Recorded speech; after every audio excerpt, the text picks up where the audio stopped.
to consolidate and further develop expertise by facilitating community discussions such as this one, as well as synthesizing and mobilizing knowledge.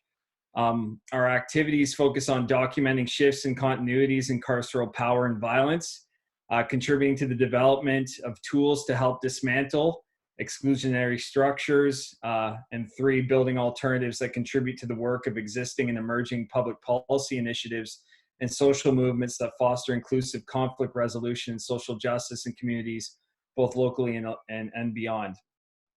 This event has been organized today because activists, community leaders, frontline practitioners, lawyers, researchers, and residents across Ottawa are deeply concerned about the arbitrary and punitive enforcement of COVID-19 public health ordinances. Surveillance and harassment, hefty fines, and police violence heighten the fear, stress, and anxiety already experienced by poor, racialized, vulnerable, and marginalized communities during this global pandemic.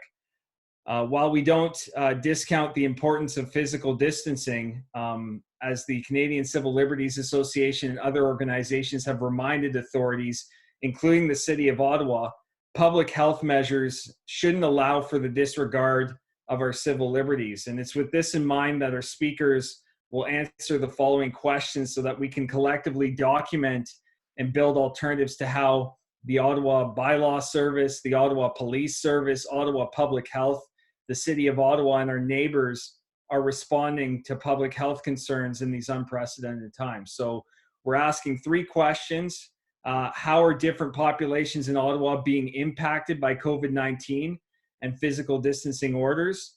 What resources, including outside formal social services, exist for individuals, families, and communities in Ottawa seeking support during the pandemic that are subject to bylaw, police, and public health enforcement? And finally, we'll look at what alternatives exist to encourage physical distancing without policing, and without criminalizing, and without snitching on our neighbors. So the first speaker we have today is Alexander McClellan. He's from the Policing the Pandemic project, and he's going to provide us a snapshot of what's happening across the country. The Policing Pandemic Mapping Project was launched earlier this month on April 4th to track and visualize the massive and extraordinary expansion of police powers in response to the COVID-19 pandemic and the unequal patterns of enforcement that have arisen. So the project aims to bring to light these patterns of police intervention to help us understand who's being targeted, what justifications are being used by police, and how marginalized people are being impacted. So we'll turn over the floor to Alex for a few minutes, and then we'll move to our next speakers. Thank you, Justin, for that overview and for that introduction. You did a lot of the work for me in terms of the presentation that I was going to do. I am a postdoctoral fellow at the Department of Criminology at the University of Ottawa, and I'm an incoming assistant professor at the Institute of Criminology and Criminal Justice at Carleton University. My background's looking at the criminalization of HIV in Canada, and specifically the policing of communicable diseases, which through my research and others has been outlined as a failed approach that is not founded on any evidence and only adds to the crisis, bringing harm to already marginalized people. So again, I'm here talking about Policing the Pandemic Mapping Project, which is a project I did in been working on in partnership with Alex Lubscombe of the University of Toronto in the Socio-Legal Studies program. Shout out to Alex, who can't be here with us today, or the other Alex. We have been documenting since April 4th, policing and enforcement of COVID across Canada, through essentially doing web scraping, looking at all of the things we can find online about what police are doing and how police are enforcing COVID. We want to understand patterns of police intervention to help inform approaches to actively resist the logic and practices of policing the crisis and policing disease, and rather than allow for them to be widespread and become normalized. For us, it's important to also recognize that COVID is not an equal opportunity virus, and policing is not an equal opportunity institution. Initially, the idea circulated that COVID-19 was impacted all people equally. However, we've quickly seen that that idea has been dispelled as the race and class dynamics of the pandemic have become increasingly apparent. These same dynamics shape the application of laws and the policing practices that are designed to contain the illness. Um, so in documenting the pandemic since the beginning of April, we have noted around over 3,000 incidences of enforcement across Canada. Ontario, along with Quebec and Nova Scotia, were the first provinces to begin enforcing COVID. Um, In Ontario, the province of Ontario enacted the Emergency Management and Civil Protection Act. And this act puts the province in a state of emergency in a moment of crisis and has now been extended till May 12th. This is the act that allows for enforcement of physical distancing, groups of people, shutting down of non-essential businesses, controls price gouging, and if need be, also the deputizing of workers and property to respond. One of the other things that took place was that bylaw officers were given a new power to enforce these rules, and that's specifically taking place in Ottawa. What we've seen in Ontario under the Emergency Management and Civil Protection Act is that fines that we're seeing are around $750 each. So the first fine that most people are getting is around that amount, with a mandatory victim compensation surcharge bringing it up to $880. Under the Emergency Management and Civil Protection Act, it also allows for up to a $100,000 fine and also 1 year in jail for repeated alleged violations of the rules. So there could be a direct pipeline to jail if people are repeatedly alleged to offending the rules. The law also allows for a number of unprecedented and, in my mind, shocking breaches of privacy that are not being done in the rest of the world or in Canada. One of them is that the act allows for people, requires people to identify themselves when officers or police think they're breaking the rules, which is essentially carding or a form of carding all over again. It means that enforcement can stop and question anyone and ask them for ID whenever they want. The act also allows for the for information around COVID positive health data being, and other identifying details being provided to police. So the aspect of the policy in relation to this says that COVID positive data will be held in a different database than the Canadian Police Information Center, a centralized policing database. But it also doesn't say how the process will elaborate for how the process of data sharing will be operationalized. But the purpose of sharing COVID positive health data, which is an unprecedented privacy breach, says that it's done in order to protect officers while out in the field. However, we all know that the government has restrictive testing criteria, so the database will never be inclusive, and always universal precautions are necessary. So it's not clear, if any, what additional protective measures officers would need to take based on incomplete COVID testing data. The regulation also states that there is no date related to the individual's testing COVID positive data. So there's no date information. So outdated tests could incorrectly identify people as having COVID when they've already recovered and are no longer contagious. Yet these will be included. One thing to note in relation to data sharing, and that was an example from Toronto, is on April 14th at 2 a.m., a message disclosing a person's COVID positive status was sent across communication channels for all operators, bus drivers of the Toronto Transit Commission, Toronto's largest public transportation system. The message stated, "Please do not pick up female, Black, including other identifying information. Person is homeless and confirmed to be COVID positive." A bus driver posted this on social media, and the TTC acknowledged that it took place and said they're going to do better in the future. But I think for all of us in Ottawa, the TTC is using the same regulations as they are in Ottawa. And so I think for all of us in Ottawa, we have to think of how are Ottawa police handling people's health data, specifically those who are COVID positive, and how is this data being shared with public transportation, if it is at all. In terms of Ontario and enforcement, a majority of the enforcement actions that we've seen to date have been around failures to, or alleged failures to physical distance, standing closer than 2 meters away, or with minimal gathering rules. And there has been a number of enforcements related to non-essential businesses. Across, since the beginning of April, we've seen 79 fines being levied in Ottawa. Those are all around the $880 range, and they've been enforced by a range of Ottawa police services and municipal bylaw officers for primarily physical distancing. And it seems that most of them were given out in weekends for people being in parks. We've also seen 2 people being criminally charged for either being alleged to have coughed or spit at police. And the offense in these cases has most often been assaulting a police officer, as well as uttering threats or criminal negligence causing bodily harm. In these cases, the COVID-related charges and the criminal charges came about under an arrest for something else minor, such as a theft of a bicycle or a break-in. In my mind, this is police applying COVID charges to trump up and amplify already existing criminal charges.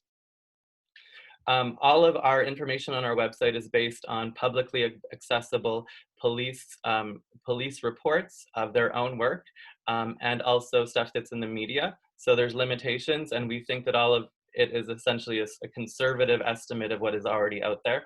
One of the things to be concerned about in terms of tracking this is as it becomes more normalized, there will be less media reports about it, so we'll have less of a sense of what's actually going on. There's a number of different anecdotes of marginalized people being targeted in Ottawa, and I think Samantha will probably talk to those already. But we have one report of a bylaw officer punching a Black man in the face when he refused to give his name while in a public park with his son. There's a report of a Syrian migrant being similarly targeted by a bylaw officer in a park. We know of homeless people being fined and harassed by police and bylaw officers in Hamilton, Montreal, and Toronto. And we've also had reports of sex workers receiving tickets in Ottawa. And I'm not sure, but there's many other reports in this way. One of the reports of marginalized people being targeted. But one of the key things to keep in mind is that snitching is playing a massive role in relation to enforcement of this crisis, and police are relying on the crowdsourcing of policing through snitch lines and information lines to report non-compliance. So we can't say, observing through our map, for example, that police are specifically targeting anyone individually, but we do know that marginalized people are always subject to reports from community and snitch lines in general, such as sex workers, who will always be policed in the community. And so this puts people at greater risk, the kind of crowdsourcing and snitching related to the crisis, because there's snitch lines and everything in every community. One other thing to remember, I just have a few more points and I'll be done, is that there is no evidence that fines like this work. There's no evidence at all in criminology.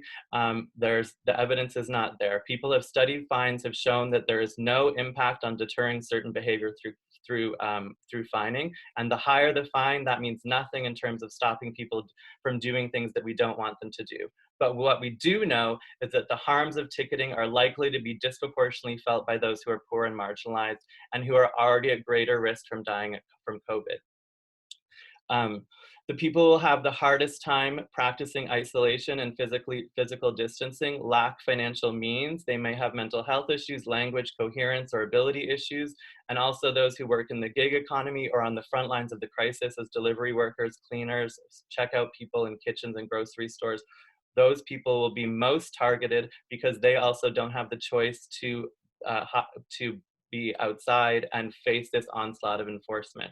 So we'll just add to further marginalization. Finally, one thing to also note is that looking across other countries, or through learning from our map, looking across other provinces and looking at how other provinces have been responding, it's clear that there's a disparity between how places are enforcing the crisis. And certain places are not enforcing the crisis in the same amplified way as Ontario is.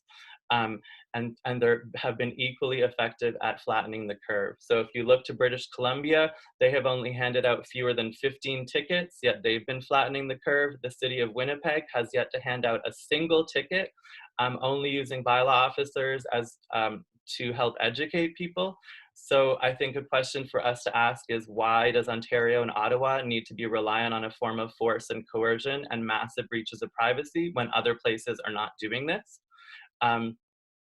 A quick shout out in terms of things that are happening. Samantha and Justin asked me to highlight these. So there's been an ongoing dialogues every few weeks called We Can't Police Our Way Out of a Pandemic.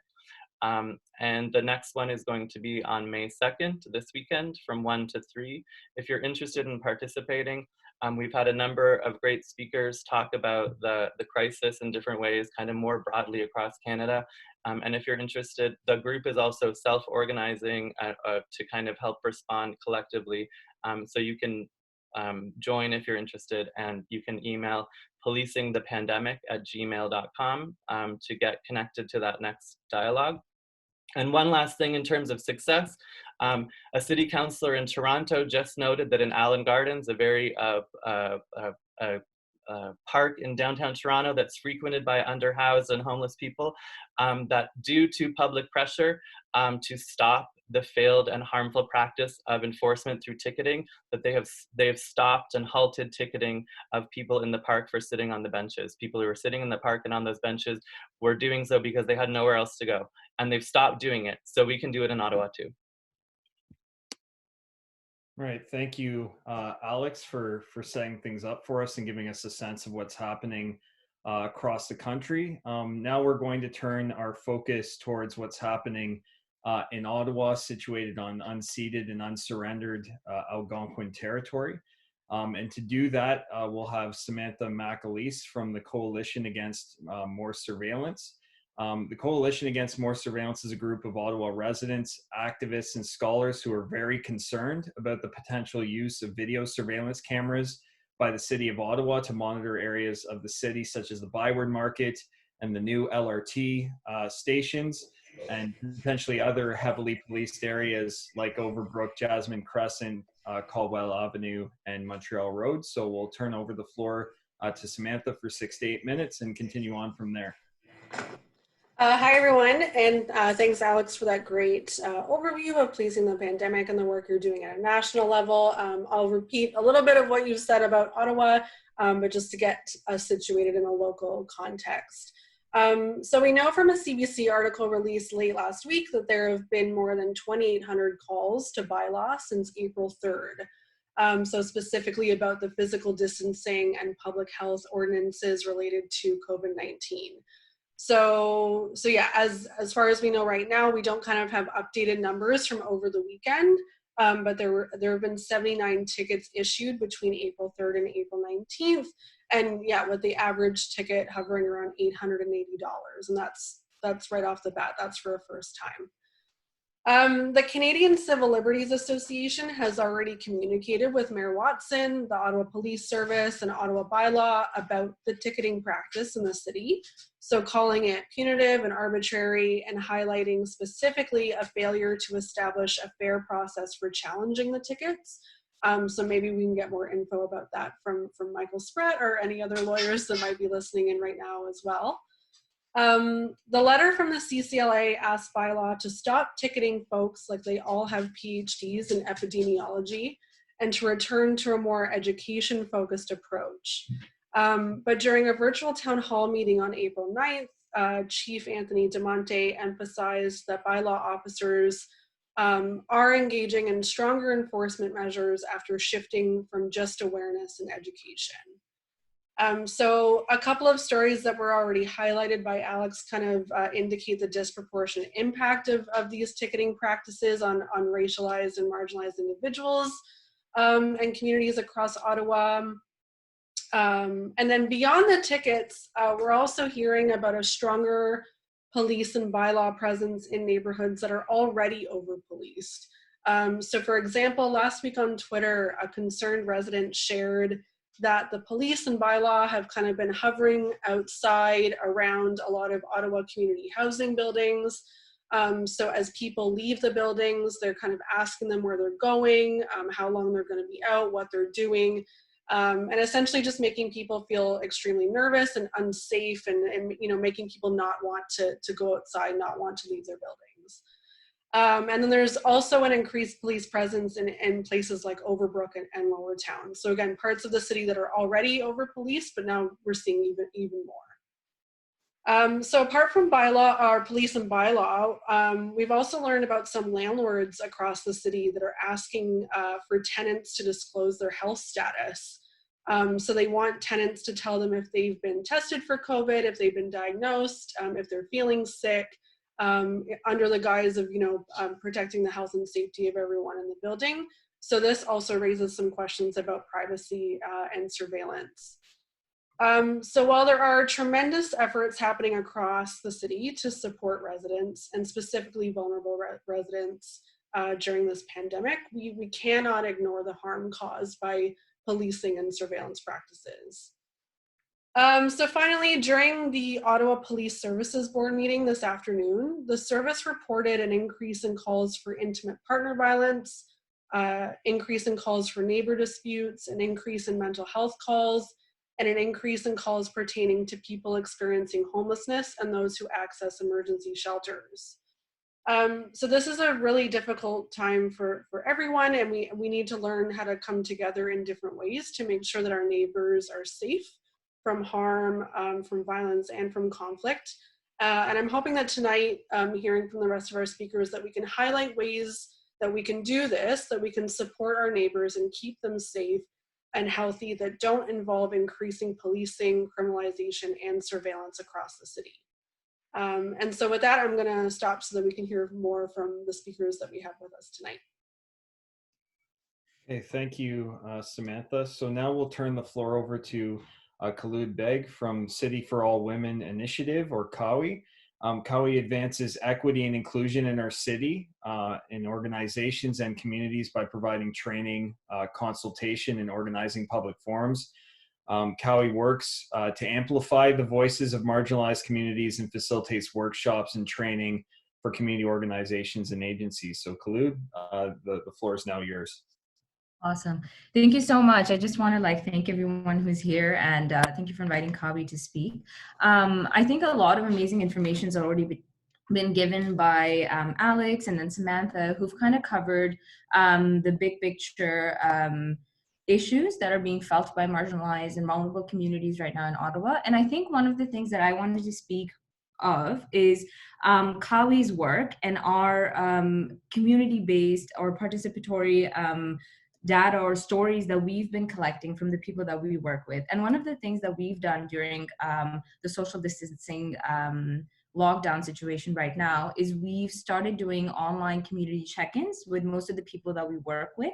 And we've started having these conversations directly with them to hear what the situation and what the issues are like on the ground. So I just want to pull up some of the stories that we've heard specifically regarding to the over-policing and the surveillance that communities are going through right now and who's being impacted. And based on what's already been talked about, I think one of the biggest highlights that comes out is really the people that are impacted are the people that are the most visible in our communities. We're not talking about people who are able to have big backyards and big front yards and single detached homes or homes in the suburbs. It's really people who are living in denser neighborhoods. It's people who are living in denser housing or overcrowded housing, or people who are accessing community housing or places where they don't have access to any sort of outdoor spaces or any sort of green spaces that they'd like to access for their mental health, or they'd like to access for their own physical and mental well-being. So one of the groups that we're hearing from that's impacted the most are seniors. And we are, through our community check-ins and through the work that we do, we hear from a lot of seniors who are isolated, who are completely alone, that don't have a lot of community to rely on, and are very confused about how physical distancing orders are being implemented. At one of our community check-ins, we had a senior woman ask us if she's walking in the park and she decides to sit down on the bench, does that mean she's going to get ticketed? And is that something that she's going to have to worry about? And I think this is another question came from and a woman, she's an OCH resident, and she's also she also uses a wheelchair, like she's experiencing disabilities.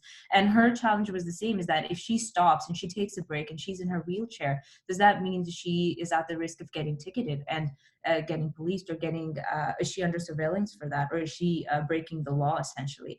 And I think one of the things to think about really is, more than the physical distancing orders themselves, is that who are the people that are most afraid of these orders, and who are the people that are experiencing the most amount of fear, and what kind of fear is this leading to in communities that are already marginalized, they're already over policed, and they're already not in positions to afford these really high tickets that are right now at like a $700 or $800 price.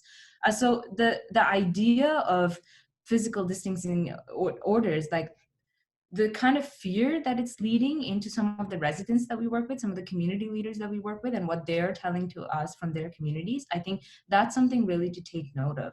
And then obviously, I think it's not something that many people are unaware of, but a lot of families that are experiencing poverty are also overrepresented by families of color, newcomers, people who don't have language abilities, are not being communicated proper information to about the bylaws, people who are living in overcrowded housing, people who are living in inadequate housing. We're talking about housing that might have mold, that might not be in proper living conditions. These are all groups of people who also then lack access to outdoor spaces or physical spaces, because they might be in apartment buildings or condo buildings, or in dense areas, and they might go outside and access physical green spaces or outdoor spaces to get some relief from this lockdown that we've been in for over a month now. So these are some of the groups that we're hearing from, and over again, I think there is a huge fear of the surveillance that they're noticing in their neighborhoods, or what they're hearing online, or what they're hearing from people around them. There's a huge fear about them not knowing when they're breaking the law, or if they're violating a bylaw. And then there's a huge fear for them because they are feeling anxieties, and they are feeling their mental health is being impacted, and they don't feel supported. So these are all the situations that people are in. So when we come to thinking about the policing and over policing, I think it's not something that is doubtful at all, is the fact that the people that are being policed are already marginalized, or at intersections of marginalizations, really, and very visibly so, because they aren't in suburbs, because they're not in places that have big backyards and front yards, because they don't have access to these spaces, and this is making them more visibilized and more likely to get policed. So that's just some notes on who's getting impacted. And then more so, like, I wanted to also speak to people who are not mentioned in terms of people who are homeless or street involved, sex workers. And also we're hearing from Indigenous residents and Indigenous community leaders who access land for ceremony and practice and prayers, and their access is being, they feel the trauma from not being able to access this land from the over surveillance of their access and them going out. That's an issue that's come out. And these are all, I think these are all aspects of how physical distancing is impacting different communities in Ottawa currently. And I think when I saw this article today, talking more so about alternatives and solutions, I saw this article today, it was posted by the Healthy Transportation Coalition blog, and they were talking about the importance of physical outdoor spaces and green spaces and the health of people. And considering the amount of parks and outdoor spaces we have, and considering if we do more diligent road closing, I don't see why there can't be a way where outdoor spaces can be accessed in a safe way, practicing proper social distancing. I don't see why people can't sit on the bench without being in violation of the physical distancing orders that are in place. I don't see why people can't do some morning exercise in the park without being in violation of the physical distancing orders. So I really do wonder what is the motive behind this over policing, and I really wonder if this constant reliance on policing in Ottawa is this consistent blindness or not knowing of the challenges of the most marginalized in our city, and consistently doubling down on them, consistently amping up the challenges that they're already facing due to things like food insecurity, due to things like income insecurity, and then on top of this, now the fear of being policed and over policed. So I really wonder, this is a question I'm putting out really, is what are the intentions that are behind this sort of policing and surveillance that's happening? And one of the, in a recent meeting, one of the things that our board members talked about is if the education is to be given, why can it not be given by people in the community, being trained and hired by the city, people from the community, to give this education in public spaces? If this education is to be given, why can it not be given by the communities themselves, relying on the social infrastructure that is inbuilt in neighborhoods and communities? So these are some of the alternatives that are available. You know, what somebody talked about, red vests that we have with transit, when around transit, and people who are just there for informing and educating and nothing else, and having some sort of resource investment in people who are from the community, that have multiple language abilities, that can speak to the people there, and that are not there policing marginalized communities, particularly colored bodies, and particularly people of color that are overrepresented in these communities. So these are some of the aspects. And I just wanted, I missed this one point. I wanted to bring this up last thing, and then I'm gonna stay quiet. I feel like I talked a lot, but one of the things I want to say is that recently in a meeting, we were talking to somebody who spoke up. She was an OCH resident, and she talked about how she feels that the bylaw officers and the police are there to target her all the time. Like, she feels this personal fear of being targeted all the time when she's leaving her home, and when she's going out.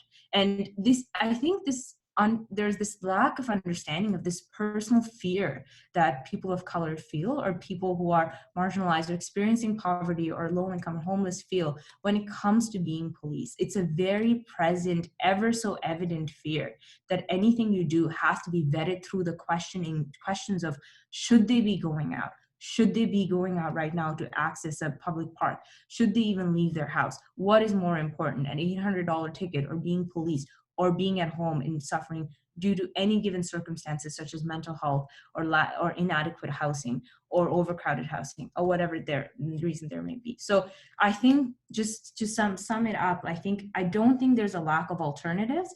I think what there is a lack of is political will.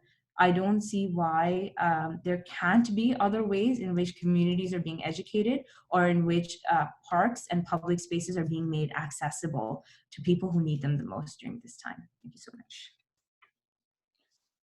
Thank you, Khulud, and thank you for putting all those questions on the table that we're going to come back to after all these presentations, which may also deal with them as well.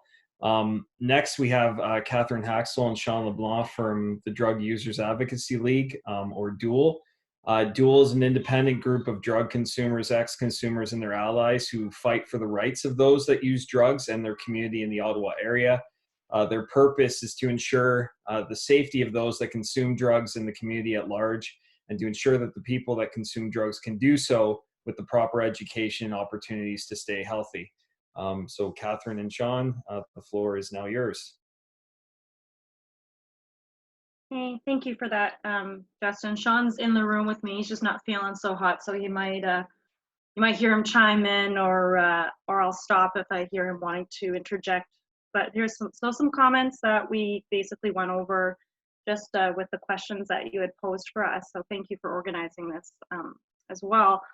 Well, the first thing I would want to say is just actually to express my condolences to the family and folks who love and knew Ranji K, who was a member of DUAL, and involved with DUAL for a number of years, that actually recently passed away, unfortunately, since all this started.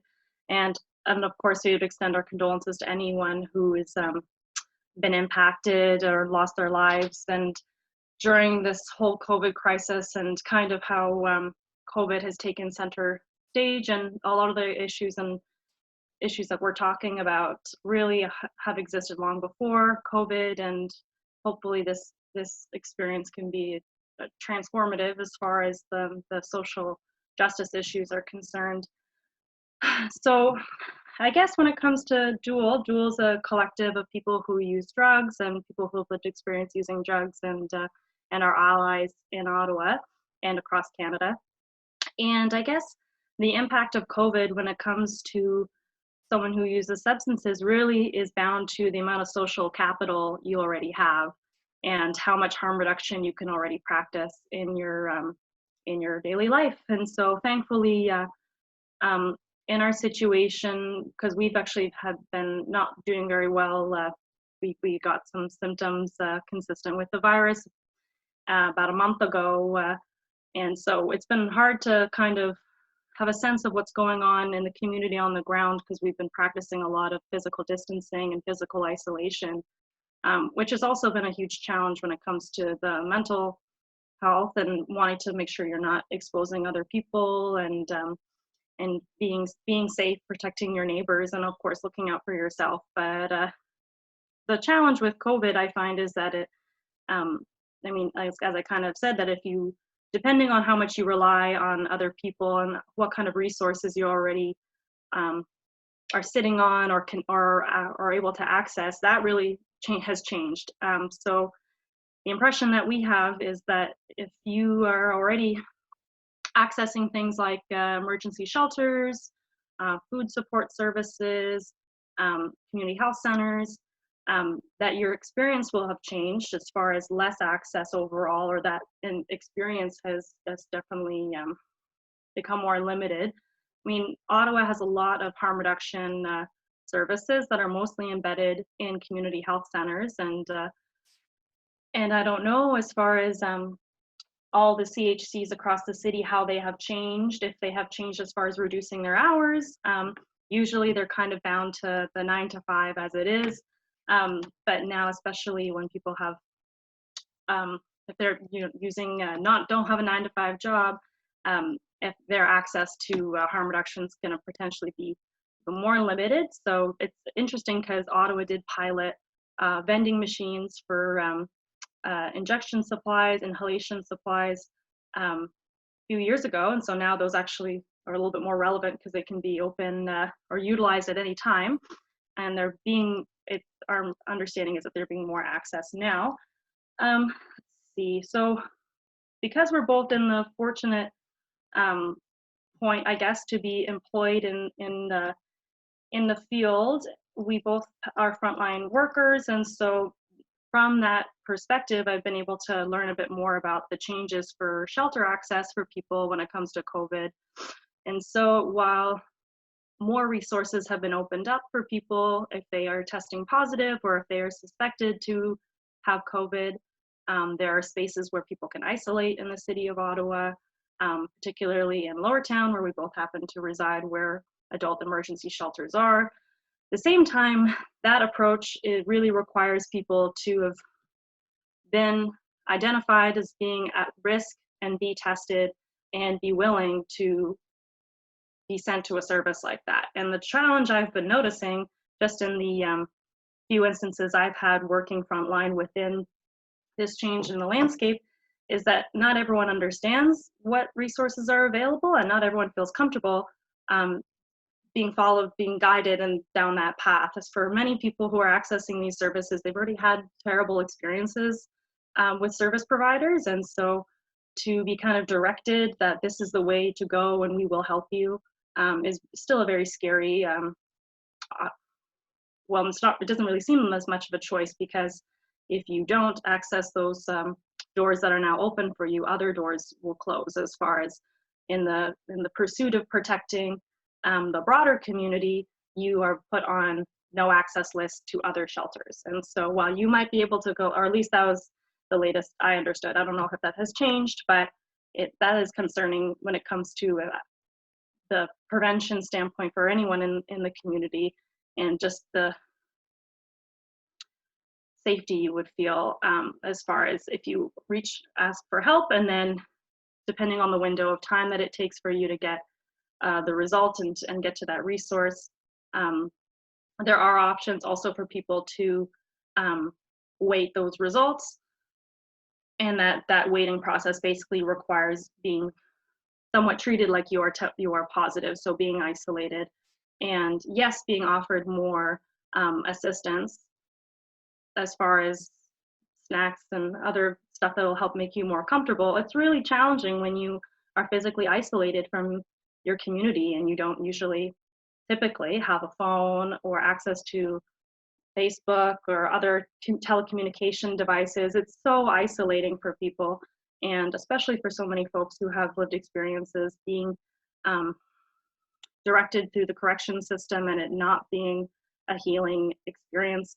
It can just be really re-traumatizing and triggering for folks. So that's definitely a challenge during all of this. How can we be trauma informed while supporting individuals to pursue their own health and well-being? And for me, a lot of that just has to do with educating people as much as we can, and providing the things that people identify as what would keep them safe and what would help. So just so I don't end up taking too much time, because I'm worried I might have already, please feel free to stop me, Justin. A couple of changes that have happened that would be supportive for people who use drugs. Health Canada did issue like class exemptions to promote prescribers utilizing safe supply. So really encouraging doctors and pharmacists to extend prescriptions, to transfer prescriptions to different pharmacies, to issue verbal orders rather than having to go in person for your prescription. Let's see, permit pharmacy employees to deliver prescriptions of controlled substances to patients' homes. So these are all things utilized, or that could be utilized, yeah, like carries, to help people physically isolate. As far as getting into a safe supply program or actually pressuring doctors to do more, that really comes down to the colleges themselves. So alternatives that would promote physical distancing, these are kind of things advocates have been calling for many years. So things like decriminalizing people who use drugs. So it's, you don't have that compounded danger when it comes to using substances. Decriminalizing people engaged in sex work. I understand that those laws have changed somewhat, but in practice, they're still the same as far as people not being able to practice the precautions and be as candid as they would need to be as far as keeping themselves safe. And housing first, housing being such that would be the ultimate prevention tool right now. If everyone just had a safe place to live, or options for a safe place to live, with the supports that they need, we could do so much more as far as helping people recover or manage those illnesses or be connected to care. And so there's already been some advocacy around that for folks pressuring the city and another cities for assets like hotels to be acquired, or also other properties, I guess, but basically hotels would be quick. And so that's one thing that's been pushed for recently. And also I would just say briefly, but tent cities as well. And for situations where people cannot maybe access the shelter, or if that's your best option is being outside, that's really obviously unfortunate that we live in a society that literally being in public space is the best that we can do to keep someone safe. But the fact that tent cities are being, I'm sorry, I can't remember the word, but basically that they're being pressured to not exist in other cities. It's not as much a thing in Ottawa right now that I'm aware of, but even only a year ago, we had a tent city at LeBreton Flats, all this undeveloped land that will be used someday for people to have a place to live. And when folks were claiming it for emergency place to live and keep their community safe, how much the city fought to shut that down. And so that's just really unacceptable. And yeah, so thank you for listening. Sorry if I took a while there. Thank you. Oh, Sean, did you want to add anything to that? Okay, thanks. Okay. Oh, thank you. And now when we'll come back to some issues around safe supply and the impact that this crisis has had on drug use and drug users and communities. And then, so now we're going to turn our focus to the impact on racialized communities. And to do that, we have Erica Eifel from the Coalition Against More Surveillance, also of Bad and Bitchy podcast, Not My Color and Hill Times fame. So thank you for joining us, Erica, and the floor is now yours.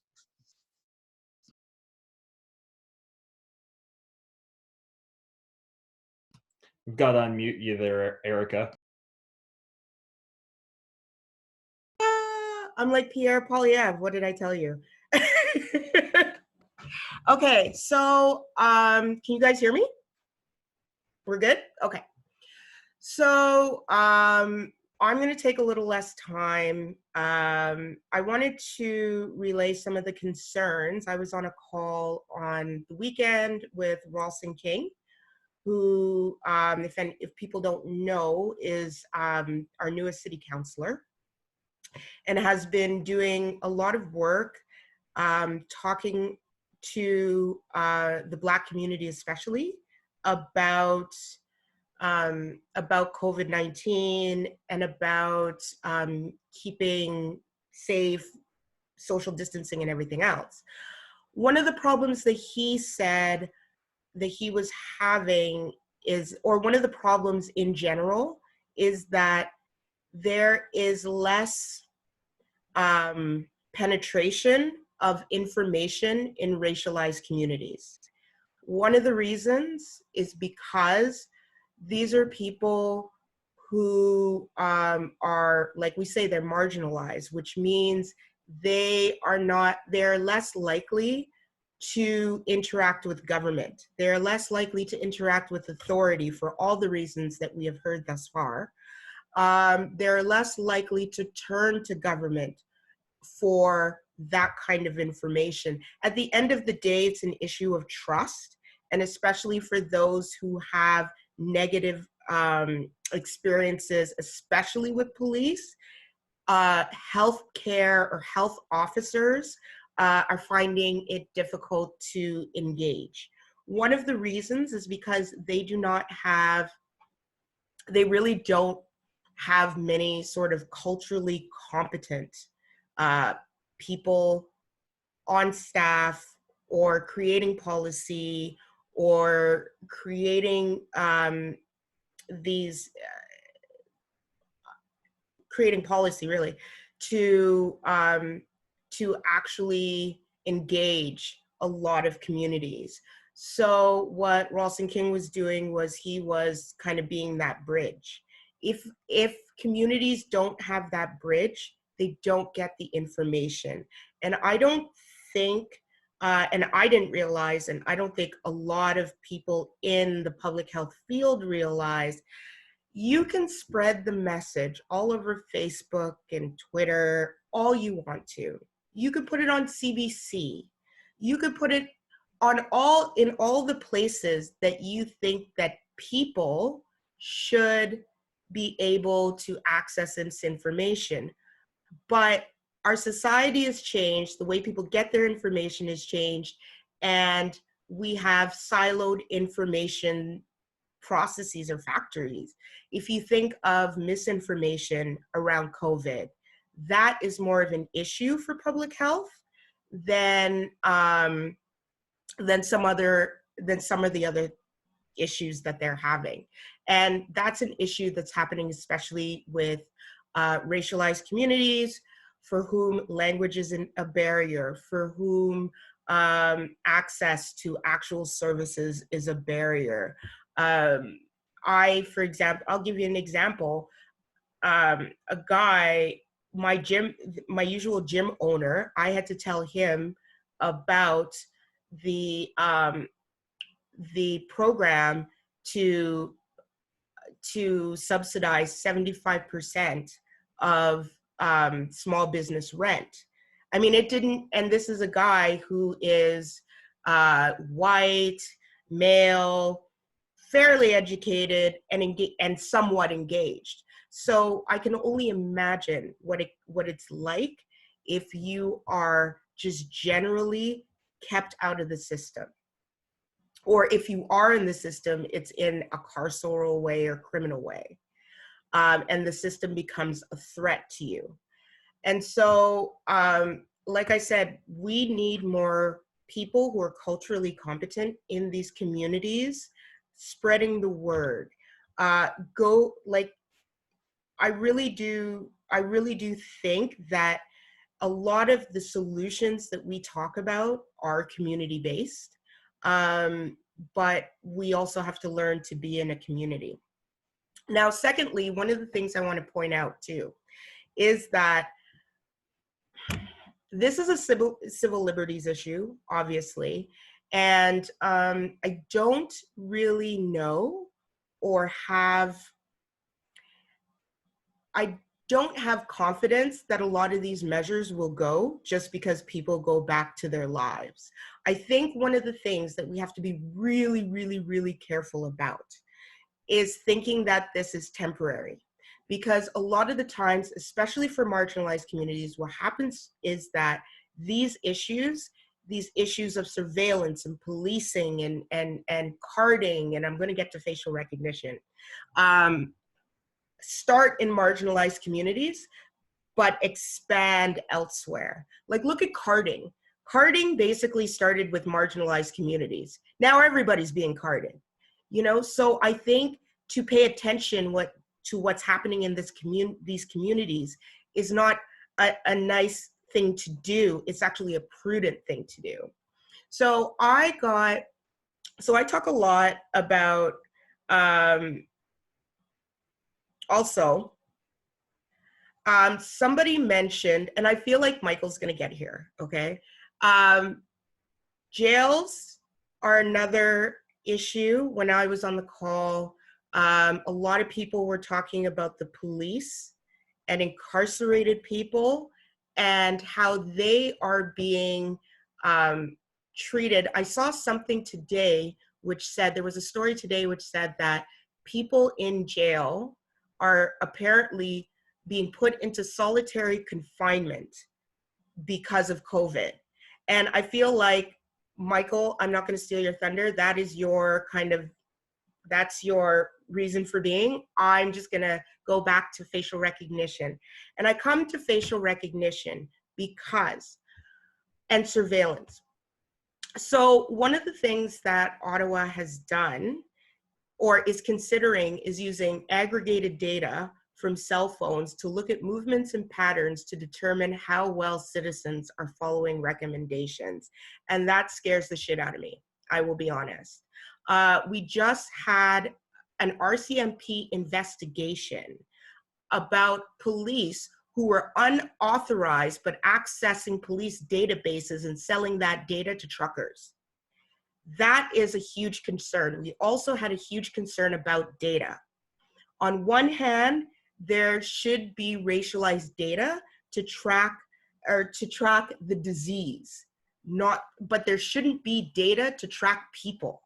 And I really do think that is a distinction that we haven't made. It's also come to my understanding that Ottawa Health does not have a policy for housing this data, for determining who's going to access this data, because I don't think a random police officer should have access to aggregate data or disaggregated data or data on citizens. I just think that that's a dangerous thing to do.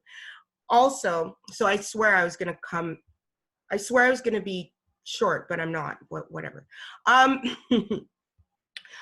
want to bring up facial recognition because I feel like even though we've kind of taken our ball off that, or maybe we haven't been paying attention as much on that issue, facial recognition really is like the dystopian sort of view of technology, and it's here. And we've seen it deployed in Wet'suwet'en against Indigenous activists. The surveillance that we see now is due to things like Clearview AI, for example. And Clearview AI is a facial recognition software that matches the photos of persons of interest online pulled from millions of sites and matches it up using facial features from a digital image. They compare it to a database. So Clearview AI is basically creating this database. Now, the Toronto Star reported a couple of weeks ago, or before, probably about a month ago, that over 30 police forces around Canada have used Clearview AI. Now, a lot of them are using it now for child pornography. However, Canada is Clearview AI's largest market outside of the US. The technology is highly unreliable. If you are Black and Indigenous specifically, but not only that, if you're non-binary and transgender and a woman, it is unreliable. And basically what being unreliable means is that you can disproportionately misidentify Black people, Hispanic people, women, non-binary, transgender, Indigenous, and all other non-Black people, non-white people. So this is playing in the background. Charlie Angus, in response to these revelations, is launching a parliamentary investigation into the use and abuse of facial recognition technology. And that's really the first step. Law enforcement has been allowed to use this to criminalize peaceful protesters. It is not a stretch to think that law enforcement will use this to criminalize those who are COVID-19 positive.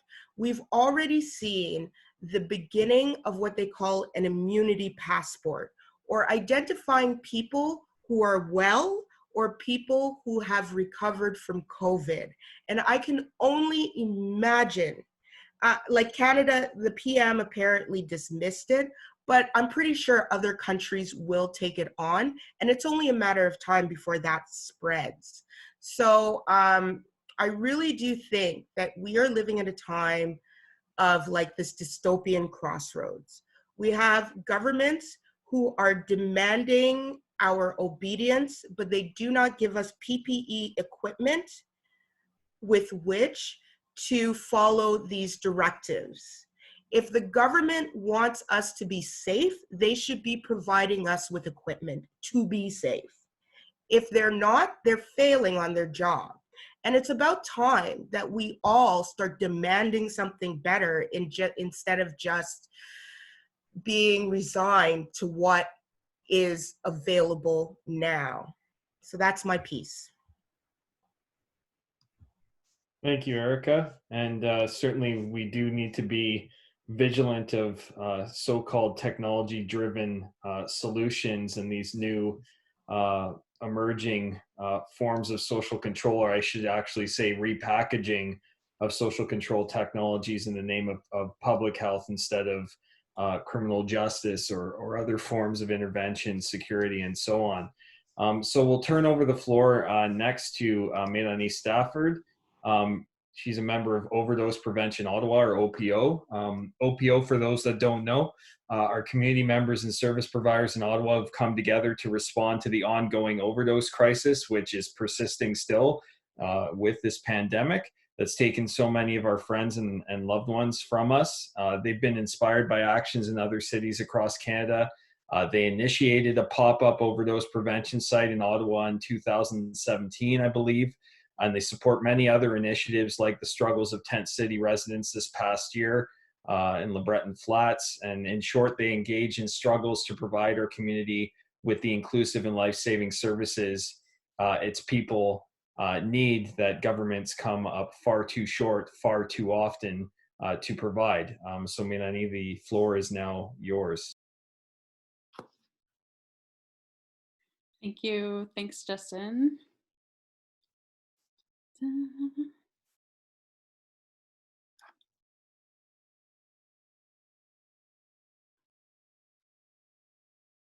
Thank you.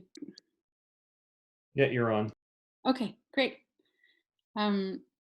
So I want to start with some thankfulness for everyone on this panel, Alexander, Sam, Erica, Kulud, Sean, and Kat. Michael, thanks for existing like you do and fighting to make this city better for more people. It's really an honor to share space with all of you. This conversation is having me think about who's doing the labor of advocating to stay alive. I was feeling proud this morning.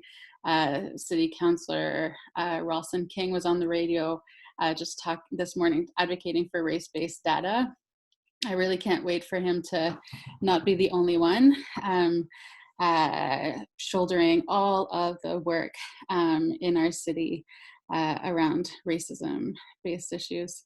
So like Justin talked about, OPO was Ottawa's first unsanctioned site, and today, and still today, remains Ottawa's only site that has both safe consumption around injection and inhalation. One of my favorite memories of OPO in the summer of 2017 was witnessing survivors of the ongoing war on drug users teaching nurses just how to intervene in an overdose.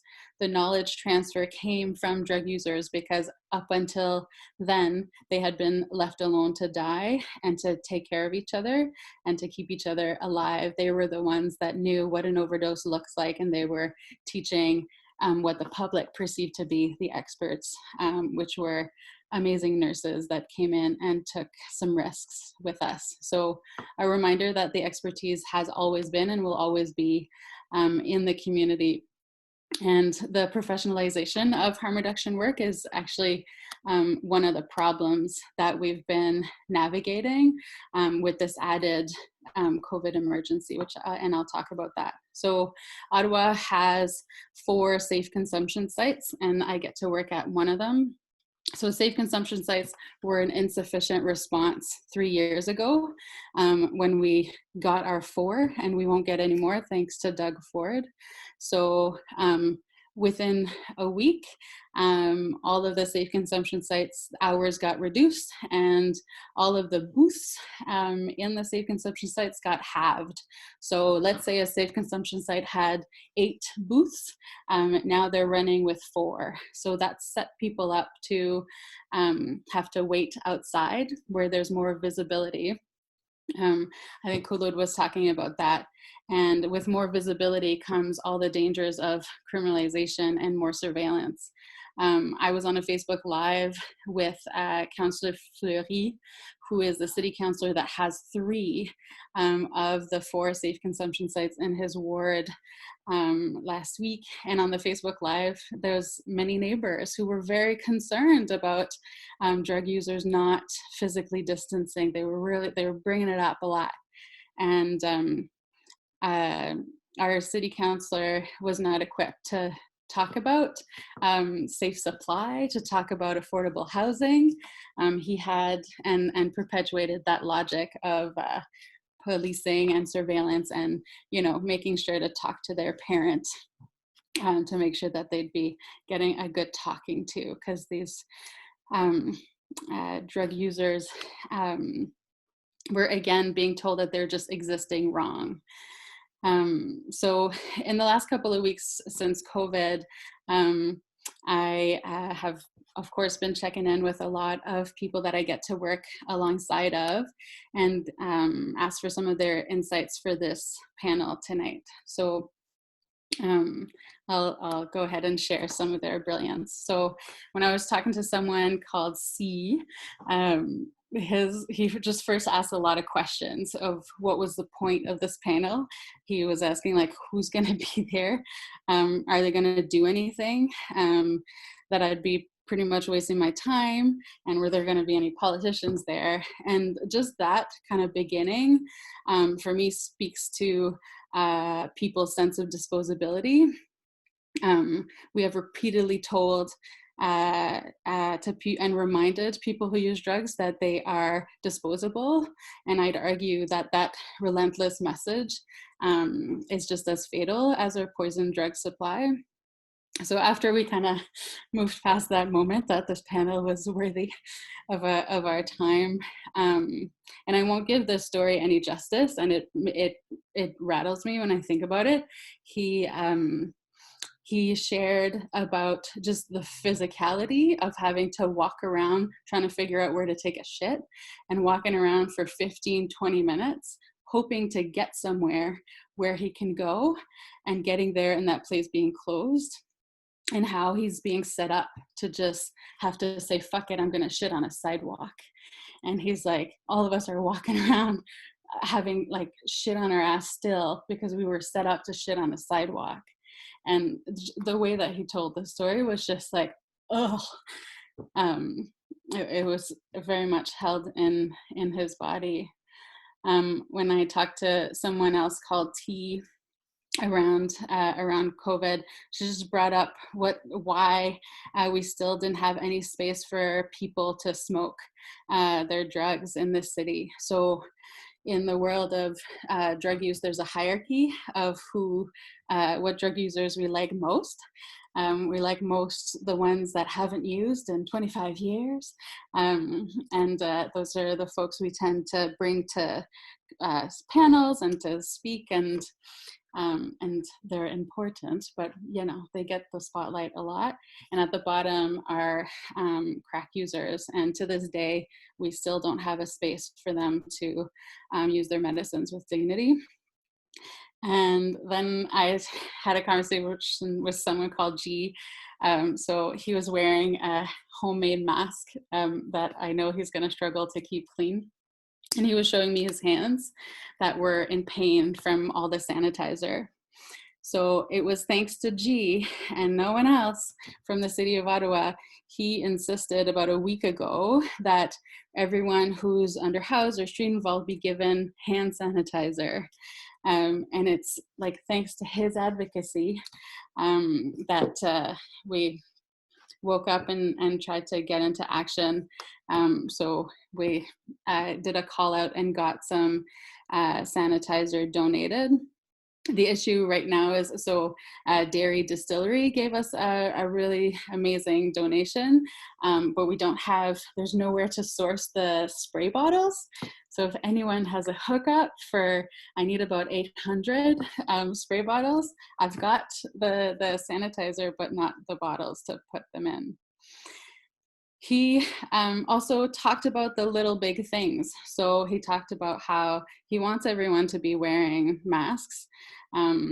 He talked about how at the Salvation Army, for the last couple of weeks, the stairs have been locked, which has forced people to ride the elevators up and down with each other. So these are people that don't have access to gloves, to hand washing, to moisturizing, to any of these things to protect themselves.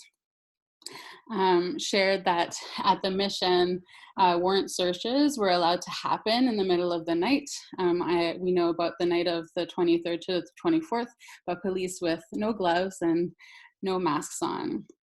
We also talked about, so while this is happening in these shelters, in the spirit of getting on the same page, all of our downtown shelters in Ottawa, so the Mission, the Sheps, the Salvation Army, are collaborating on an integrating banning system, which is for people who are supposedly weaponizing COVID. So people who are coughing or spitting or threatening to do either.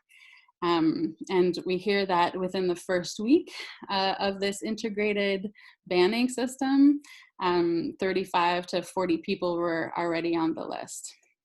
So when social services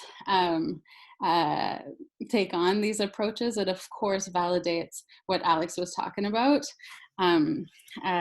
with police trumping up those existing charges with the COVID assault charges. So we're 5 weeks in, and the best the city can do is a couple of respite centers. They're open 9 to 3 for showers and bathrooms.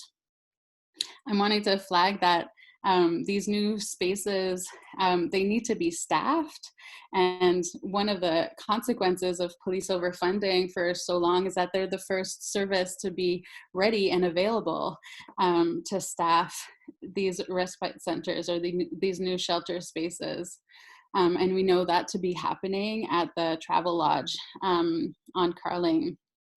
I'm also wanting to flag one of the dangers of respite centers, and one of the ways that people keep each other alive is being familiar and knowing each other. So when you have someone that you share the streets with that you know has a brain injury, that sometimes needs to rage, sometimes needs to break things, but you know you've never ever seen him touch a human or an animal, you're able to witness that and hold space to that and not have so much of a fear-based response.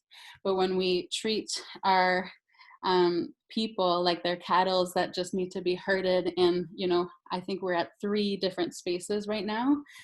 They don't know each other. So they're gonna be with each other in with all the unfamiliarity and concerns that come with that. So I didn't do really good at answering any of the questions, but in thinking about alternatives, of course, we know that criminalization harms people's sense of accountabilities to their community. Literally, I think in my work and in activism, I know that everyone has these micro opportunities to offer just gestures of kindness and nurturing, and these are what matters most. So these are just these moments that remind people that they're worthy and that they're loved. And shout out to Farnaz for reminding us that we want 100 new community workers, not 1 more police hire. Thank you. Thank you, Melanie, and thank you for sharing those stories from the community, and really troubling to hear about the integrated banning system that's being put in place. It's not enough that we live in a 911 society. Now we have to live into in a punishment mentality society, a carceral society writ large, and stepped up through this COVID crisis. It's incredibly, like, where do we think those people who are being banned are going to go, and how is that going to improve preventing COVID transmission? I am not sure, but just push people further underground and everything's going to work out. Which brings us to our next panelist, who's talked a lot about these an underground space in particular, if you will, where people are pushed into the Ottawa Carleton Detention Center. But next is Michael Spratt from Abergirl Goldstein and Partners LLP. He's a certified specialist in criminal law and a partner there. He's also an award-winning blogger and does a lot.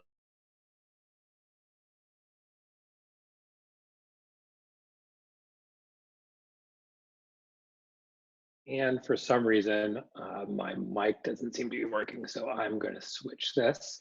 Can you guys hear me okay? Yeah, we're good. So okay. Yeah, floor's now yours. So I want to talk about a space that really members of the public can't go into, and is, I think, contains some of the most marginalized individuals who are unable to take some of the very basic measures that we all can take and we all can advocate for others to take, like social distancing, hand sanitization, and just basic personal hygiene, and that's people who are in the jail. The government has been talking a relatively good game, which is something that they don't often do. They're saying that that things in the jail are getting better, that there's been a reduction in the jail population. And they'll say that over the last number of weeks, there's actually been a 32% reduction in the jail population. People serving weekend sentences are no longer going to the jail, and there has been a mass release of individuals. Most of that happened during the first few weeks. Most of that happened because individual defense lawyers have brought things like bail reviews, and there actually has been very little release of individuals who are serving a sentence. Testing is very limited in the jails. We don't even know really the scope of the problem. There have been about 400 tests in our jails in Ontario. That's less than 0.5% of the jail population that's been tested. And despite all the programs, all the promises that the government has made, we've seen some very recent outbreaks at our jail. Last week, OCI, a facility in Brampton, had a 60-person infection, as well as 8 correctional officers. And there was just 2 days ago an outbreak in Hamilton's Spartan jail. We have to remember that most of these conditions that we're talking about were already inhumane and unsanitary before COVID-19. Just at the beginning of this year, Justice Schreck, an excellent judge in Toronto, found that at the Toronto South Detention Centre, inmates were being provided with clothing, bedding, and towels that were often stained with urine, feces, or blood. And he found that those inhumane conditions were due to understaffing, but it was also because it was a deliberate policy choice. And he said, simply put, the ministry has clearly chosen to save money over heeding the judicial concerns about the lack of humane treatment. So the government is saying that things are better, that they've released people. Well, we know that's not true. They haven't released people. Defense lawyers and individual inmates have advocated for release. They say they're screening inmates when they're admitted, but that doesn't catch all the cases, and it certainly doesn't do anything to address the very high traffic area that jails are, with staff and cleaners and other professional personnel coming in. And they say that PPEs have been worn by inmates and worn by staff members. That's not true. Inmates aren't being provided with appropriate masks, and they're not being provided with gloves, and many staff aren't using these materials. So we know that there has been problems in the jail, and it's concerning that the government has continued to push sort of this narrative that jails are safe and getting safer. They say, and they've submitted to the court, that given the size of the jail population, there's currently a very small risk factor. They're wrong. It's a huge risk factor. We've seen that borne out in the outbreaks. They've also said that they've made great progress over the past few weeks because they've been able to reduce the overall capacity of the institutions. But we have to remember that jails were already overflowing and over capacity to start with. And the reality is that people in jail can't access hygiene and can't physically distance.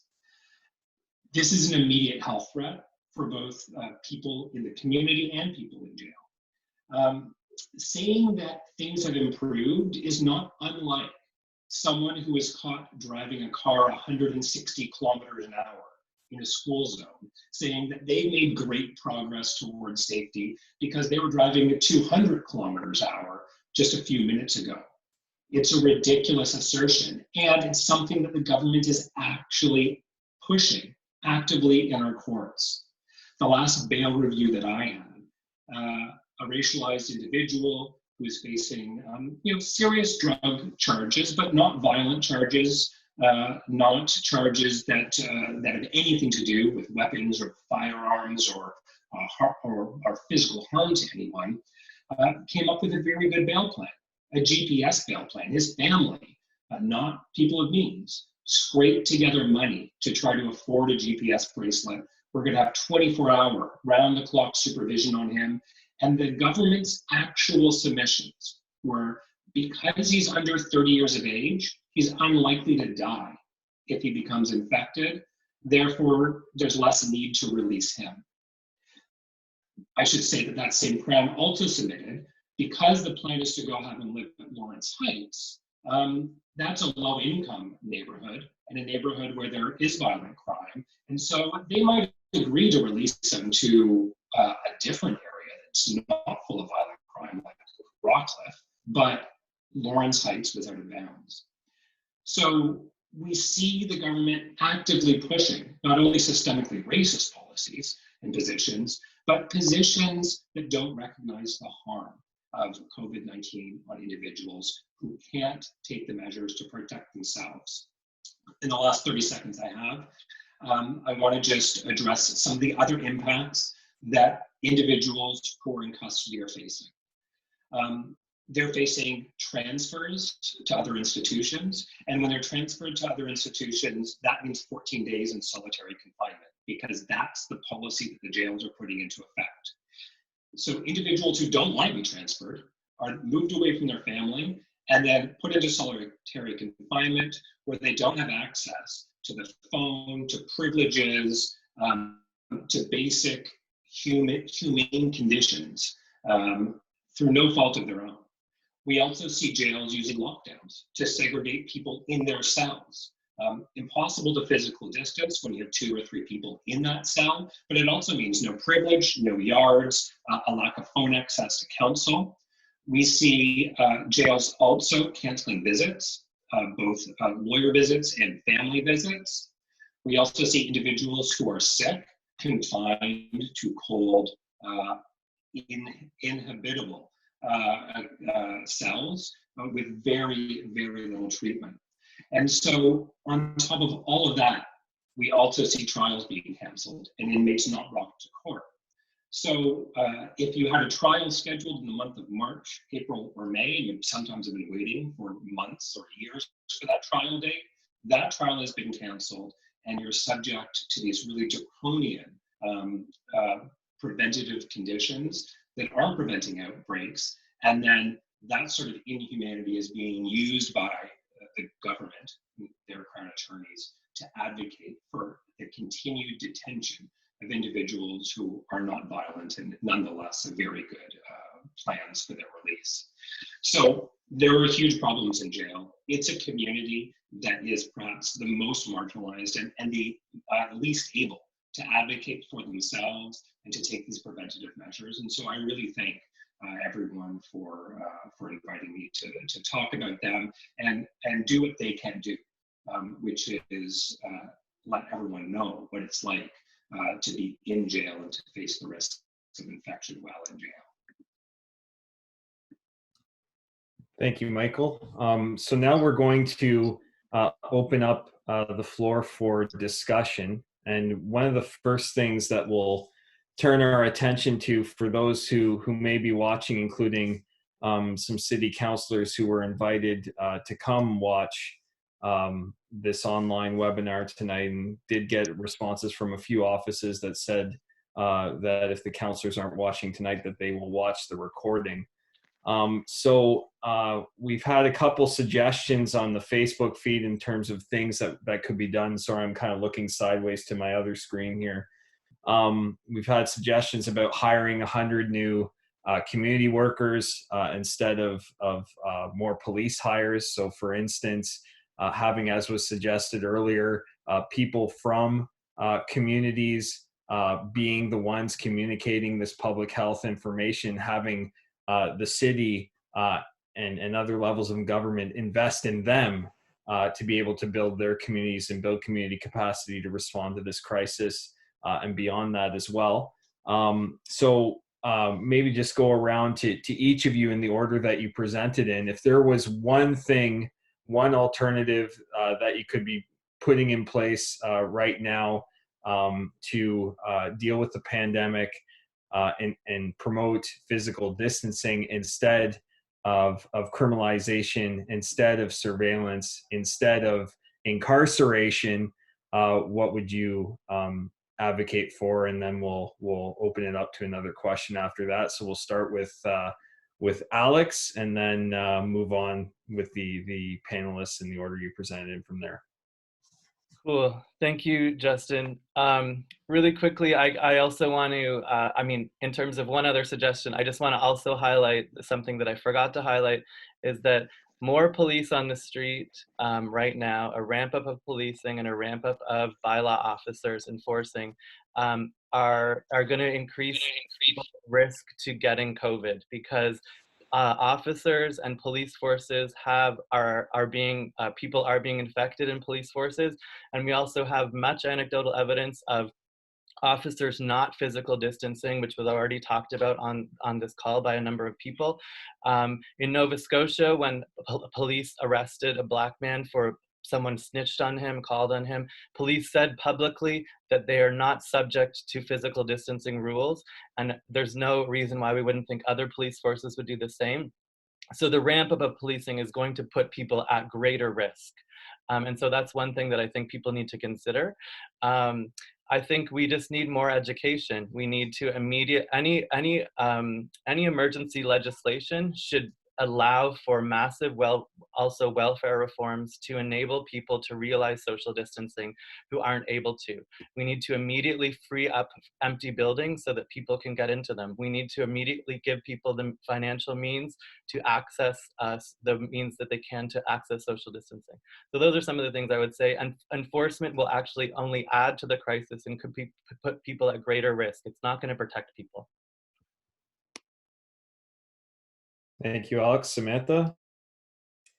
Yeah, so for me, in terms of alternatives, the first thing that comes to mind is absolutely housing. So in Ottawa specifically, it wasn't too long ago that, thanks to the work of Councillor Catherine McKenney, the city declared a housing and homelessness emergency. So, you know, in terms of City Hall, we already apparently have buy-in and acknowledgement that homelessness in the city is at a crisis level, along with the opioid crisis and along now with the pandemic. So if I'm just choosing one of the, you know, dozens of alternatives in my head, it's just getting people housed and getting them housed now and not sitting around any longer, and recognizing that we've got multiple and intersecting emergencies happening right now. And if people are getting turned away from shelters, that my face was beat red when Melanie was talking about people getting on lists and getting banned from services. If that's the case, then the city absolutely has a responsibility to start housing people now. So housing. Thank you, Samantha. Khulud? Yeah. I think I'd just like to reiterate some of the things that I already said when I was speaking, but I really believe in the importance of a community-based approach, a community development approach, and investment in social infrastructure in neighborhoods and communities that can build that capacity within neighborhoods and communities to take on challenges and issues within themselves through the resources that are available to them. So like I mentioned before, the idea that has been floated to us by the people that we work with and our board member has been community resource people who are in these roles of giving education or carrying out education campaigns in public spaces. And then secondly, just reiterating what Samantha just said about housing and the importance of housing and adequate housing in these times, specifically when housing is a way to practice social distancing, is a way for people to be safe. I know that Alliance to End Homelessness, just giving a shout out to them, is running a campaign for the buying of hotels and housing people there. I think there's a lot of work to be done in terms of people that are the most visible and getting more of an understanding of what makes people so visible and why are they so visible. And I really believe that things like policing or things like surveillance are doubling down on multiple intersections of already existing marginalizations, and that recognition is really important. So I think the inclusion of lived experiences in city policymaking, the inclusion of community-based responses, and most importantly, a really good understanding of challenges within communities, and particularly vulnerable and marginalized communities and what they're going through. Thanks, Khulud. Catherine, do you have something to add on this question? Yeah, I love everyone's answers so far. I think one more thing that I could think of that would be helpful, particularly around the overdose risks for people, is for municipalities like in Ottawa to pressure or legislate, or even just, I don't know if you can use a directive or something for it, but not having police attend overdose calls. People have been calling for that for years, because they would be, if you felt safe to call 911, knowing that you feel safe to call for help and leave your door unlocked and call some sort of service. If you didn't have to fear being punished for doing harm reduction as far as staying in your home and trying not to use a loan, we should be we should be keeping health services in the health delivery or health promotion in the context of health services and health service providers, rather than people who are not equipped to be doing overdose response, especially with the drug supply that we have right now and how complicated some overdoses can be. Were you going to say something, Sean? Just that racialized won't let them beat them.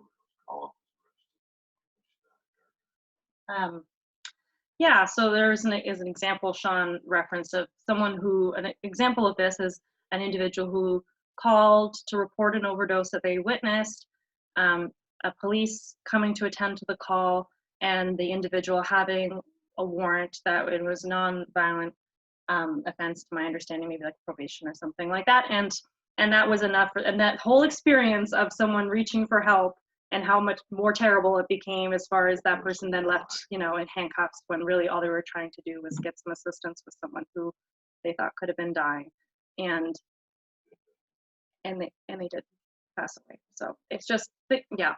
So thank you.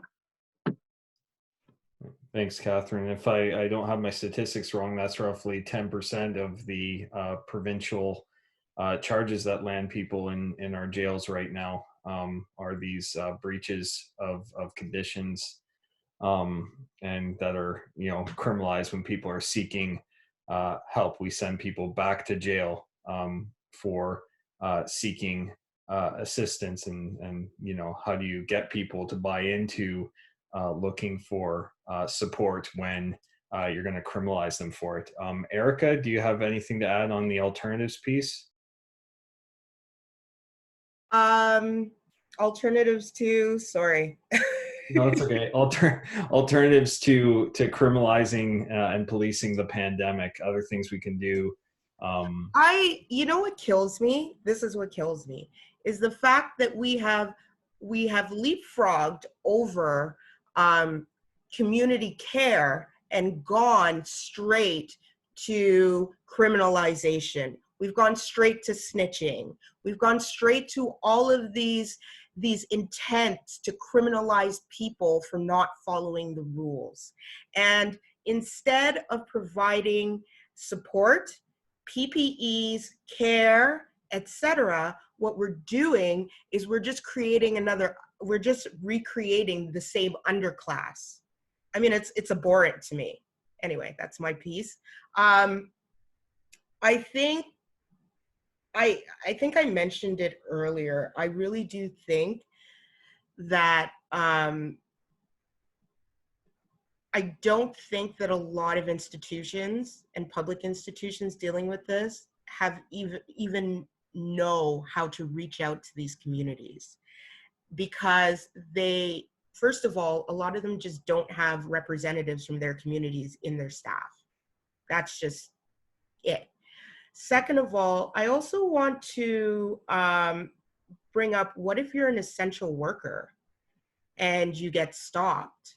I mean, do you have to then show ID, or how do you prove that you're on your way to work? Do you do so through a uniform? Like, there's so many questions. And what I find is that what I've noticed, honestly, is that as soon as we are able to identify the problem, it's definite that, you know, our sort of politicians only a few of them respond. And my sort of question then becomes, how do we galvanize support? Maybe I should be answering this question, but I'll pose it anyway. But how do we galvanize support? How do we galvanize enough support to make this a very movable issue in terms, or these issues very movable? That's an important question to ask, and folks are free to jump in there and answer that. So we're towards the tail end here of this, answering this question. So Melanie, do you have anything to add on this? You know, you got a lot to add. Here we go. Yeah, totally. Totally. Banning. Social services are effectively acting as extensions of the carceral landscape when we're perpetuating the prison industrial complex and isolating and punishing each other. It should be humiliating for social services to be banning people. I'd also love some accountability around the banning practices of who's getting banned and who's getting the 24-hour bans, who's getting the week away. We have no picture of that at all. And I know there was just one, but definitely safe supply. I like to echo what Erica was saying. I want to live in a world where when our neighbors see someone having to, there's like, oh, there's a drug dealer that's doing dealing at my bus stop. I want them to start being like, why? Why is my neighbor having to source their medicine from an unsafe source? Why is my neighbor set up to have to take such high risk to the point of maybe losing their lives? That's where I'm working towards. Okay, thanks for that. Michael, do you have anything to add on this as well? Well, I think that from a criminological and legal and policy perspective, I think what we need to be doing is insisting on some rationality in our laws. When we look at a lot of these infractions in the Emergency Management Act, with the bylaw enforcement, we have to take a step back and look, what does it actually accomplish? Is there any evidence that there is a deterrent effect? Spoiler alert, there won't be, because deterrence isn't a real thing when we're looking at things like this. So there's a disconnect between sort of the evidence and the policy, and then there's a massive disconnect between what government officials are doing themselves and what sort of policies and enforcements they're forcing down the throats of some of the most marginalized and least privileged people. It's easy to say, stay the fuck home, when you have a big home in a backyard, right? It's harder to do that when you need to be out, when you're an essential worker who, by the way, before this crisis, was a minimum wage worker who got the shaft all the time, and now they're local heroes. But it's also hard to do that when you're living in a small apartment, when you're living in a basement apartment, you don't have that privilege, and it's galling to see marginalized communities suffering these minimum fines, $880 for the smallest infraction, when we have elected officials like here in Ottawa, our Mayor Jim Watson, who is put his back up against any sort of measures like closing streets to cars, God forbid, that might make it easier for people to comply with these rules. So what I'd like to see, it might be a big ask, is evidence-based policy that has some rational coherence. That might be a big ask, especially in these irrational, fear-based times. But we all need to push in that direction as much as we can, and have communities who are impacted by these policies driving them and deciding what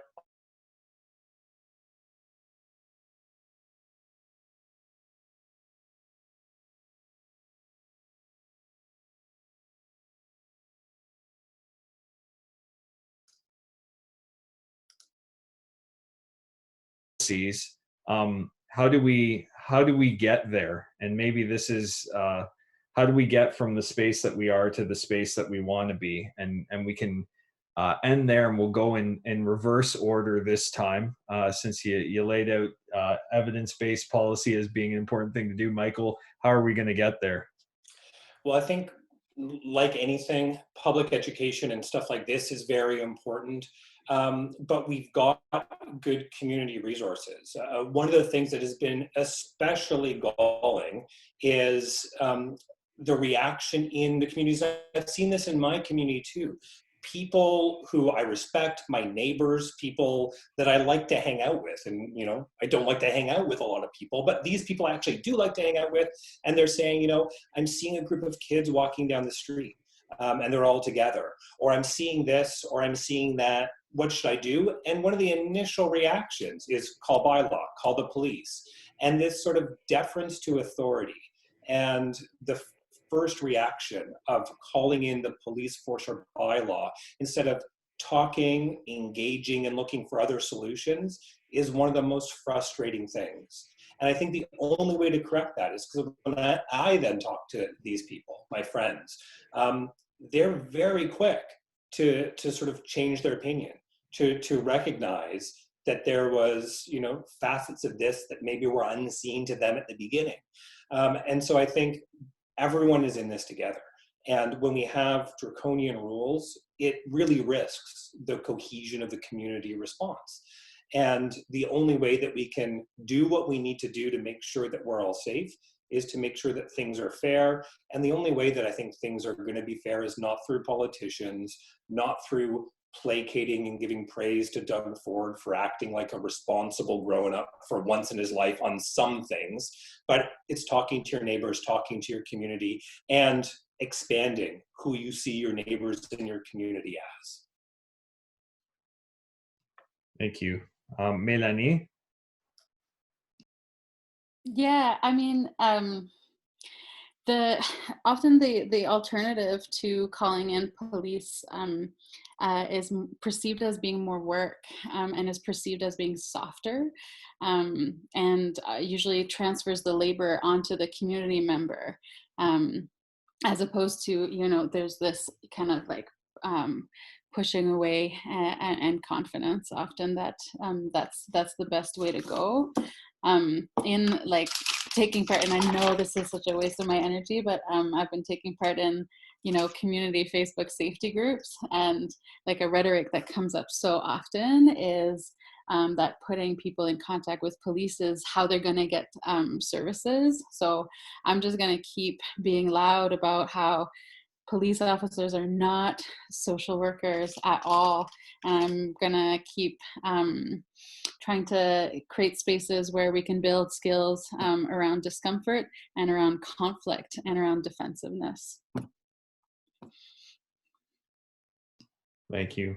Yeah, being able to live with conflict and not expect everything to be just so clean and you know, life's complicated, it's messy. I'm being uncomfortable with that messiness. Erica, do you have something to add on how we get there?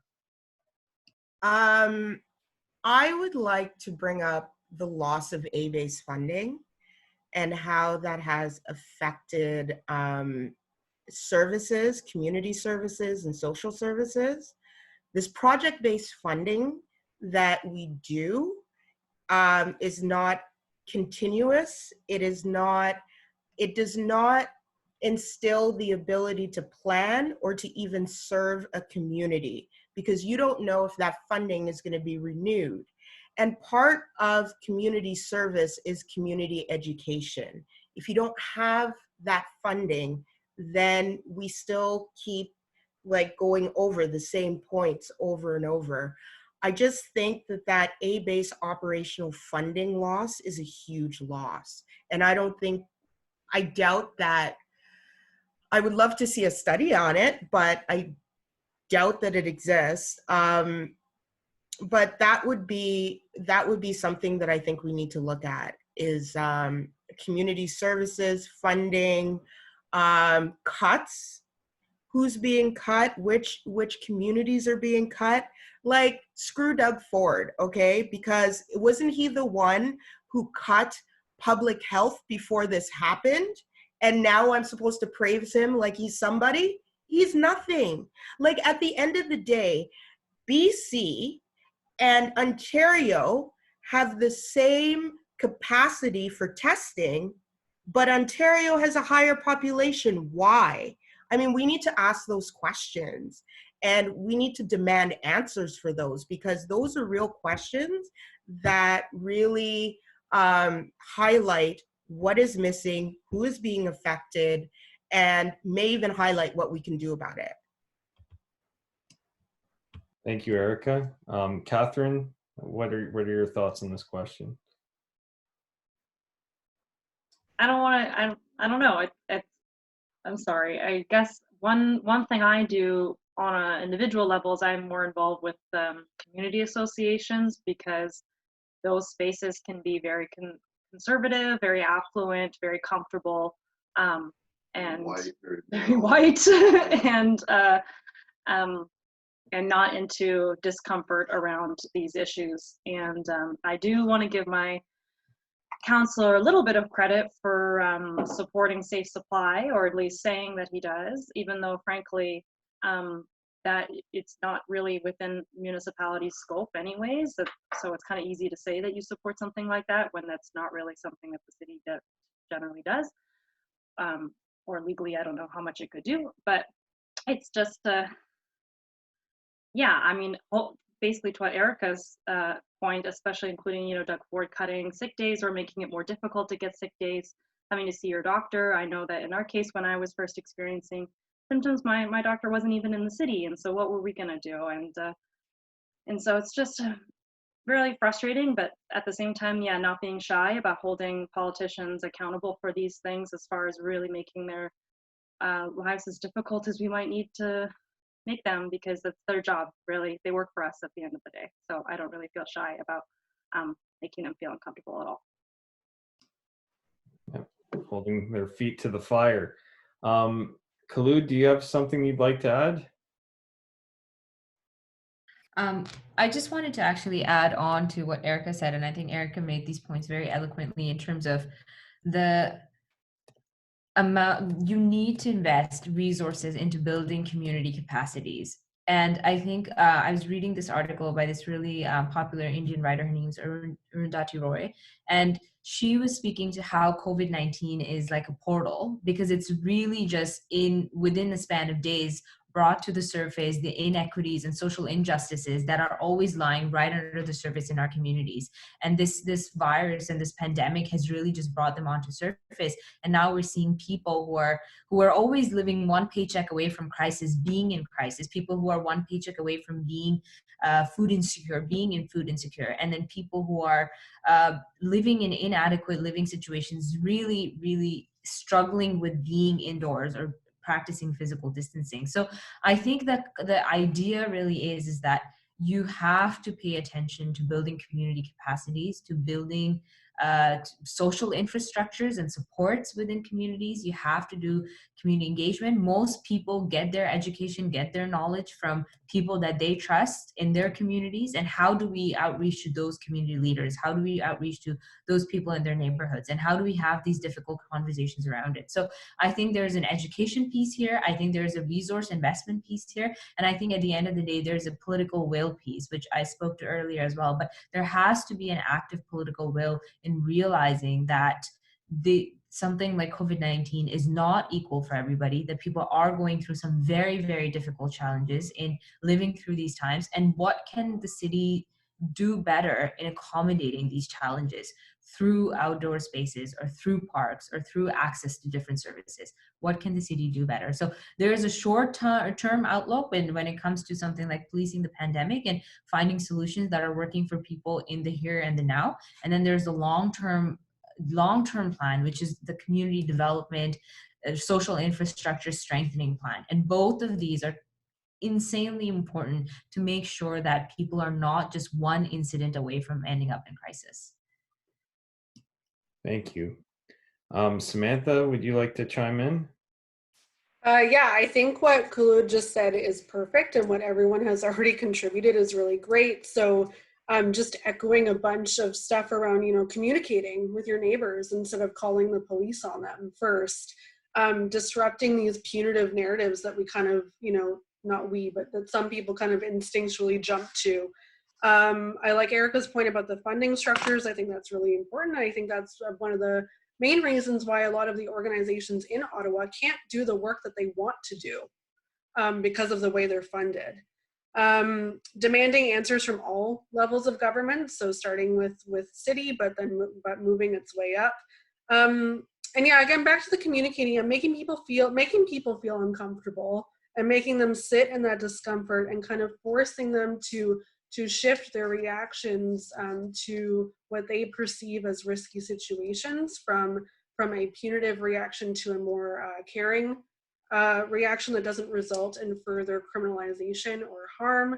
I think one of the things we need to think about, and one of the things that came up in discussion before we popped on the live here, was the fact that bylaw can be what did you say, Erica, can be a pipeline to the prison system. So I think there's kind of an understanding that, oh, it's just a ticket. Well, it's not just a ticket. For some people, you know, $880, I mean, all of us are impacted some way financially right now because of the pandemic, but even on a good day, $880 is going to wipe someone out, or they're not going to be able to pay it. And then when they can't pay it, they're going to get further entrenched in the justice system. They'll become criminalized for not being able to pay that fine. That might lead to some jail time. That's going to lead to a criminal record. That's going to lead to having trouble finding a job, finding housing further down the line. So there's going to be a ripple effect of these fines that might seem, oh, it's just a ticket, but it's not. And then I just want to shout out to the 100 new community workers hashtag as well. And that comes from in Ottawa, the promise from the police force to hire 100 new police officers. We know from an article last week that is now on shaky grounds because the police budget has been so affected by COVID. But we didn't want 100 new police officers anyway. We want 100 new community workers in Ottawa. And I think one of the things that the pandemic is highlighting is that is what we need in this city and elsewhere. We need more nurses, we need more educators, we need more social workers, we need more librarians, we need more people working at safe consumption sites, we need more housing workers. So we need 100 and more of those people, and not 100 new cops. Thank you, Samantha. And Alex, do you want to take us home, if you will? Because now we're getting close to hour number 3 if we continue. So maybe we'll wrap up this conversation, maybe continue it in the next event, which I'll announce shortly, but go ahead. First of all, thank you so much for having me be part of this, and everyone was really amazing and eloquent and had made so many good points. I'll use just a quick anecdote. The first woman or the first person in Canada that I heard of that was arrested in relation to being alleged to violate the mandatory 14-day quarantine happened in Quebec City. And someone called the police on her. She was arrested and she was put in jail for the night. She was released again. She violated that, or was alleged to violate that quarantine again. And then it was discovered that she had a mental health and comprehension issue. She needed mental health support. She didn't need to be arrested and she didn't need to be put in jail for the night. And so when we think that we can deal with a complex collective crisis through policing, which puts people into simple boxes of a victim and perpetrator and uses force through putting people in a cage to deal with a complex social crisis, like a collective crisis that impacts everyone, that way of thinking, that way of policing thinking that there's a right or a wrong, erases any of the complex nuances that we need to understand in order to be able to comprehensively deal with this crisis. So that's all I'll say. Thank you so much for having me and speaking with me, or having me speak with all of you. And I'll leave it at that. Thanks, Justin. Thanks, Alex. So, as we've just mentioned, to get to a place where we're not criminalizing, fining, and caging people, we need a community that's driven by the logics of reason, fairness, cohesion, being comfortable with conflict, doing away with project-based funding, actually doing the work of building communities instead of pulling out the rugs from underneath the organizations that make them happen and the people that make it happen, going into spaces that normally would not have critical voices that challenge the status quo, and taking up space and using that space to push and make a difference, and really getting down to the business of caring and having compassion for each other. So thank you to Alexander, Samantha, Khulud, Catherine, Sean, Erica, Melanie, and Michael for your contributions tonight. This conversation is going to continue. The Carceral Studies Research Collective is going to be hosting an event on May 25th called A Decarceral City, Redefining Safety, Building Community. which is on the U Ottawa CRIM Facebook page. We're doing this because prior to the pandemic, the city of Ottawa was developing a community well-being and safety plan based on public meetings and an online survey. And alongside this exercise, the city was looking at expanding local surveillance, policing, the 100 new officers. Mayor Watson had backed the construction of a new and bigger provincial jail. Resources that were in the process of being increased to facilitate the privatization and securitization of the commons of all of our property here as residents or people who live here in Ottawa, Lansdowne Park, the LRT, LeBreton Flats. You know, all these things are being privatized, securitized. Meanwhile, other forms of essential care and services remain under-resourced, as we've all talked about, and we believe that another future is possible, that we can imagine it and that we can do the work to get ourselves there. So there's going to be folks like Lima Lemage from the Climate Justice Ottawa, Fiona Jeffries from Ottawa Sanctuary City Network, Josh Hawley from the Herongate Tenant Coalition, and other groups, possibly including some folks that were here tonight, talking about what this community well-being and safety mean to you. And I think a lot of people, you know, used to think about community safety as being like, you know, how safe am I from victimization that gets criminalized and gets taken up by the penal system. I think right now we understand that what it means to be safe and secure is a lot more complicated than that.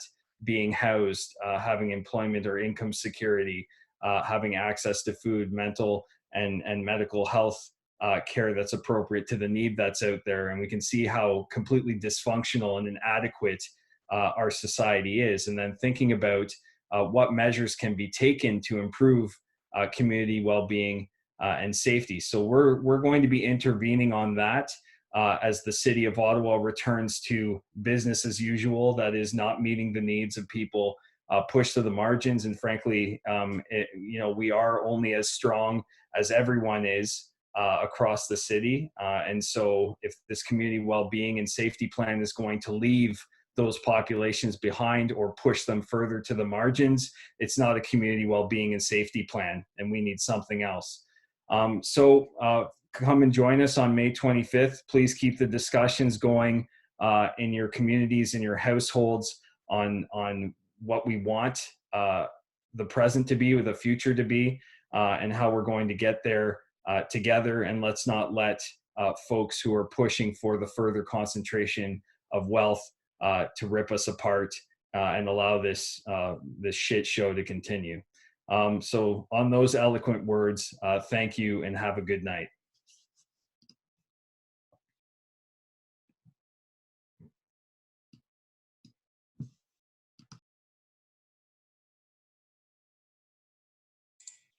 All right, good night, everyone. Bye. It was really great. Yeah, That was so really good. good.